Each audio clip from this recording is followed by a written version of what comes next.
folks, thanks for joining me today. In today's tutorial, we are going to be using a stone from the molds of the Happy Dotting Company. This is mold number 3, so it's the smaller round stone. And we are going to be making a witch's brew cauldron. Ooh! So this is the second of the Halloween mini series that I am doing, and this one was a lot of fun. Making the bubbling brew that's sort of pouring out over top, and yeah, just a lot of fun. So basically what I started to do, as I do in all of my rocks, is I give them a base coat, so like a primer, and I always use black. I don't know why, I just prefer the black. So I did that, and now I drew on the cauldron and where I wanted certain things like the fire and maybe some of the bubbles and the stir stick. Got to have that big stir stick in there. And then I started painting the cauldron with graphite. That is the name of the color of the paint by DecoArt. And I just make sure that I get all of the parts of the cauldron that I want in this color. Now I do go in with a little bit of white and give it a little bit of shading, but I don't go too much into this for shading. I really wanted to have a focus on the brew that is on the inside that's cooking away. And so that's why I went with the graphite color. It's slightly lighter than the black, and that's exactly what I was going for and that I wanted, because the focal point, I really wanted it to be the color on the bottom of the flames and on the top of where the brew is coming out. So in order to make the flames look the brightest, I painted it white so that the colors will end up being really bright and won't need to do as many coats of paint on that, but I do have to do a few coats.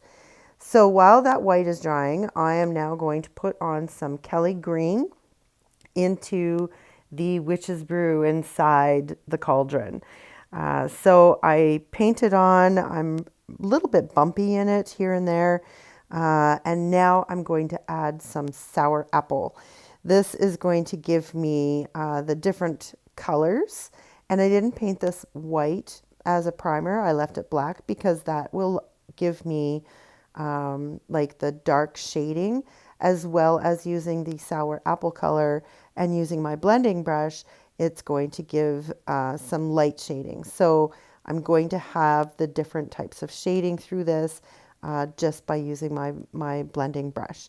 So I'm also using my blending brush here to make these little bubbles, and they turned out amazing. I'm so happy that I chose this way to do them because I had the Kelly green paint and the sour apple paint all together within the same brush. So I didn't have to do any blending. It did it all by itself. So it's kind of like doing that one stroke painting, but this time we're going to be using the blending brush to do it for us. So you'll see that you can see like these little dots that are everywhere that mimic bubbles. And it was very quick and easy to do, and such a simple technique to be able to get the effect that you're looking for. So I was very happy with that. I also wanted to add a couple of flyaway bubbles. So here they are bubbling out of the cauldron and into the air and flying away. I guess they're just floating. They're not really flying. But just to give that the illusion there. That's what painting is all about, is providing the illusion to the eye. And because you are painting on a flat surface and you want to make that flat surface look almost 3D or something that you could reach in and grab. So that's what we do as painters. And this was a lot of fun to do. I don't know why, but I'm always drawn to like the witches' cauldrons and, witches' spells and the potions that they make and all of that kind of stuff. It's just really fun for Halloween, and I really enjoy it. So Halloween is my favorite, I guess, non-vacation holiday. Does that make sense? You know, it's a holiday that's celebrated, but at the same time, you don't really get time off work or get a statutory holiday, and stores aren't closed. So I don't know, just weird. Anyways, so while I was yapping there, you would have watched me sort of put on the edge of the lip of the cauldron, and I used black paint with my fine lining brush, and that gave the lip more definition on the bottom part. And now that my white paint is dry, I can go in and start working on doing the flames while the green is drying, so I can go on afterwards and put on details on that. So you'll see, like, the method to my madness here is that I'm working on two different sections, but I'm working on the entire project at the same time. So I know that I want the flames to be a certain way, certain colors. So I do the first stage of it, and then I move to the bubbles, and then I work on the cauldron contents, and then while that's drying, I move back to the flames. So you'll see me do that back and forth. So the yellow that I'm using actually is called Bright Yellow, and it is also from DecoArt. Actually, all of the colors that I'm using are DecoArt. And I'm sorry if in the background you can hear some clanging and banging. That's my dog there chewing on her bone again. So sorry for the distraction in the background, but she does that when I do my voiceovers on my videos. So I guess it's her way to make sure that she gets into it as well.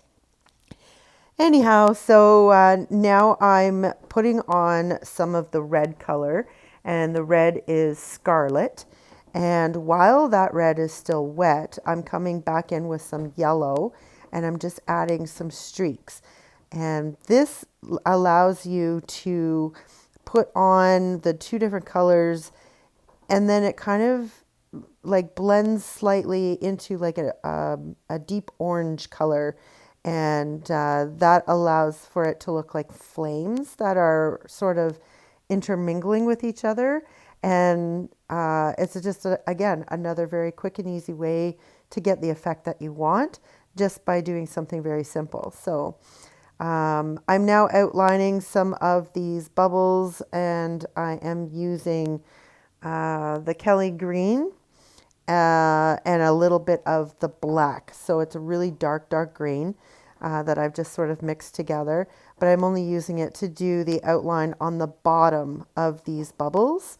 And I will come back in and do the tops with some lighter green some green mixed with white. So just a little dab of green and a lot of white, and it just gives that little bit of a hue to it of the green, but gives it that shine that it needs for on top of the bubbles. And that's how I make all of my little bubbles that make the witch's brew look like it's boiling over. So, and then the top ones there, the flyaways, I just add a little bit of like a bloop, a white bloop, and that gives the like it looks like it's clear. So it's not as full of liquid because it's more of just vapor that's escaping, but in bubble form. So I do that, and I'm adding some little white dots here and there where I feel that it's important to have them. And now I'm going to outline a little bit more of the cauldron lip at the top. I'm going to do some of it on the sides and on the handles. And all I'm doing is using my fine lining brush. I'm using white, and I'm painting in some lines, but I'm adding some little dots as well to continue those lines. So it kind of looks like it's fading away, and then it gets really bright again. But But again, it's another way to do kind of cartoony shading. Very quick and easy, and it does an amazing effect. So the brown that I'm using here is, let me see, where did I put it? This is the cocoa color mixed with a little bit of white. So this gives me a little bit more of a distinct color. And I add in a tiny bit of the of the cocoa, but in its true form right out of the bottle, and it gives that appearance of wood.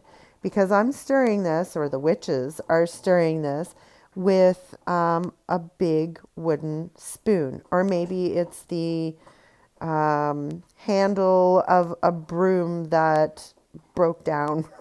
I don't know. But yeah, so I really wanted that to have to be wood. So that's what I did there. And now I'm just sort of cleaning up. Oh, sorry, that was the dog dropped her bone. So now I'm just cleaning up some of the flames, and I'm using that graphite color, and I'm just cleaning it up and sharpening up some of the edges of those flames. And now I'm going to do some outlines of the handles. And because the graphite is so close to the color black, this really allows you to separate the cauldron from the actual stone that's painted in the back.